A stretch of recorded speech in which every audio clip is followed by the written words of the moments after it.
Just give me a 5. Yeah, 5 and go silent.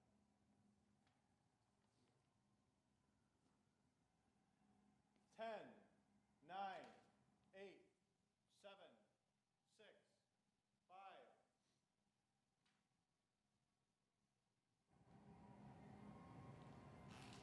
Good evening. Wisconsin is showing the rest of the country how to have a passionate yet civil debate about our finances. That's a very Midwestern trait and something we should all be proud of. I pray, however, that this civility will continue as people pour into our state from all across America. First, let me be clear. I have great respect for those who have chosen a career in government. I really do. In 1985, when I was a high school junior in the small town of Delavan, I was inspired to pursue public service after I attended the American Legion's Badger Boy State program. The military veterans and educators who put on that week-long event showed the honor in serving others. Tonight, I thank the 300,000 plus state and local government employees who showed up for work today and did their jobs well. We appreciate it. If you take only one message away tonight, it is that we all respect the work that you do. I also understand how concerned many government workers are about their futures. I've listened to their comments and read their emails. For example, I listened to the educator from Milwaukee who wrote to me about her concerns about the legislation and what it might mean for her classroom.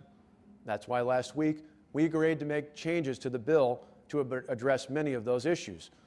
And I listened to the others, like the correctional officer in Chippewa Falls, who emailed me arguing that bargaining rights for public employee unions are the only way to ensure that workers get a fair say in their working conditions. I understand and respect those concerns. It's important to remember that many of the rights we're talking about don't come directly from collective bargaining. They come from the civil service system here in Wisconsin. That law was passed in 1905, long before collective bargaining, and it will continue long after our plan is approved. You see, despite a lot of the rhetoric we've heard over the past 11 days, the bill I put forward isn't aimed at state workers, and it certainly isn't a battle with unions. If it was, we would have eliminated collective bargaining entirely, or we would have gone after the private sector unions. But we did not, because they are our partners in economic development. We need them to help us put 250,000 people to work in the private sector over the next 4 years. The legislation I put forward is about one thing. It's about balancing our budget, now and in the future. Wisconsin faces a $137 million deficit for the remainder of this fiscal year, and a $3.6 billion deficit for the upcoming budget. Our bill is about protecting the hardworking taxpayer. It's about Wisconsin families trying to make ends meet and help their children. People like the woman from Wausau who wrote to me saying, "I'm a single parent of 2 children, one of whom is autistic. I've been intimately involved in my school district, but I can no longer afford the taxes I pay. I'm in favor of everyone paying for benefits as I have to." It's also about the small business owner who told me about the challenges he faces just making the payroll each week. His employees pay much larger premiums than what we are asking because that's how they keep their company going and that's how they protect their jobs. Or the substitute teacher here in Madison who wrote to me just last week about having to sit at home unable to work because her union had closed the school down to protest. She sent me an email that went on to say, "I was given no choice in joining the union, and I'm forced to pay dues. I'm missing out on pay today. I feel like I have no voice." I assure you that she does have a voice. And so does the factory worker in Janesville, who was laid off nearly 2 years ago. He's a union guy in a union town who asks simply why everyone else has to sacrifice except those in government. Last week, I traveled the state visiting manufacturing plants and talking to workers, just like the guy in Janesville. Many of them are paying 25 to 50% of their health care premiums. Most had 401k plans with limited or no match from their company. My brother's in the same situation. He works as a banquet manager, an occasional bartender at a hotel.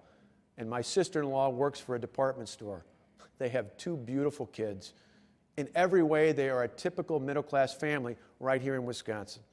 David mentioned to me that he pays nearly $800 a month for his health insurance and the little he can set aside for his 401k. He, like so many other workers across Wisconsin, would love a deal like the benefits we are pushing in this budget repair bill. That's because what we're asking for is modest, at least to those of us outside of government.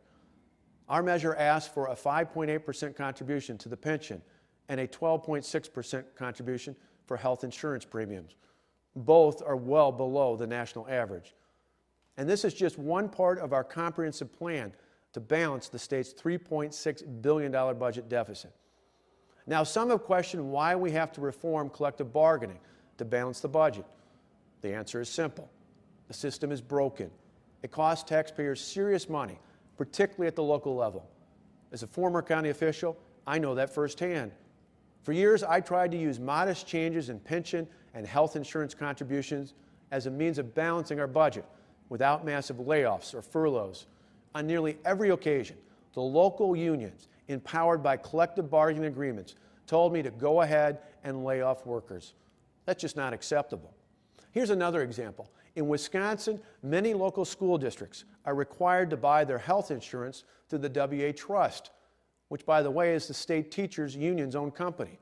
When our bill passes, these school districts can opt to switch into the state plan and save $68 million per year. Those savings could be used to pay for more teachers and to put more money into the classrooms to help our kids.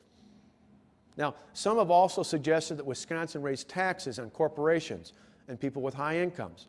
Well, Governor Doyle and the legislature did that 2 years ago.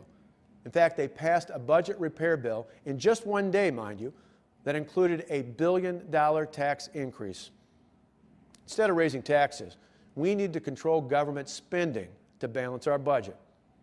2 years ago, many of the same Senate Democrats who are hiding out in another state approved a biennial budget that not only included higher taxes, it included more than $2 billion in one-time federal stimulus aid. That money was supposed to be used for one-time cost for things like roads and bridges. Instead, they used it as a short-term fix to balance the last state budget. Not surprisingly, the state now faces a deficit for the remainder of this fiscal year and a $3.6 billion hole for the budget starting July 1st. What we need now more than ever is a commitment to the future. As more and more protesters come in from Nevada, Chicago, and elsewhere, I'm not going to allow their voices to overwhelm the voices of the millions of taxpayers from all across this state who know we're doing the right thing. This is a decision that Wisconsin will make. Fundamentally, that's what we're elected to do, make tough decisions. Whether we like the outcome or not, our democratic institutions call for us to participate. That is why I'm asking the missing senators to come back to work. Do the job you were elected to do. You don't have to like the outcome or even the vote, but as part of the world's greatest democracy, you should be here in Madison, right here in this Capitol. The missing Senate Democrats must know that their failure to come to work will lead to dire consequences very soon. Failure to act on this budget repair bill means at least 1,500 state employees will be laid off before the end of June. If there's no agreement by July 1st, another 5,000 to 6,000 state workers, as well as 5,000 to 6,000 local government employees would also be laid off. But there is a way to avoid these layoffs and other service cuts. The 14 state senators who are staying outside of Wisconsin as we speak can come home and do their job. We're broke in this state because time and time again, politicians of both political parties ran away from the tough decisions and punted them down the road for another day. We can no longer do that because, you see, what we're really talking about today is our future. The future of my children, of your children, of the children of the single mother from Wausau that I've referenced earlier before. Like you, I want my two sons to grow up in a state at least as great as the Wisconsin I grew up in. More than 162 years ago, our ancestors approved Wisconsin's Constitution. They believed in the power of hard work and determination, and they envisioned a new state with limitless potential. Our founders were pretty smart. They understood that it is through frugality and moderation in government that we will see freedom and prosperity for our people. Now is our time to once again seize that potential. We will do so at this turning point in our state's history by restoring fiscal responsibility that fosters prosperity for today and for future generations. Thank you for joining me tonight. May God richly bless you and your family, and may God continue to bless the great state of Wisconsin.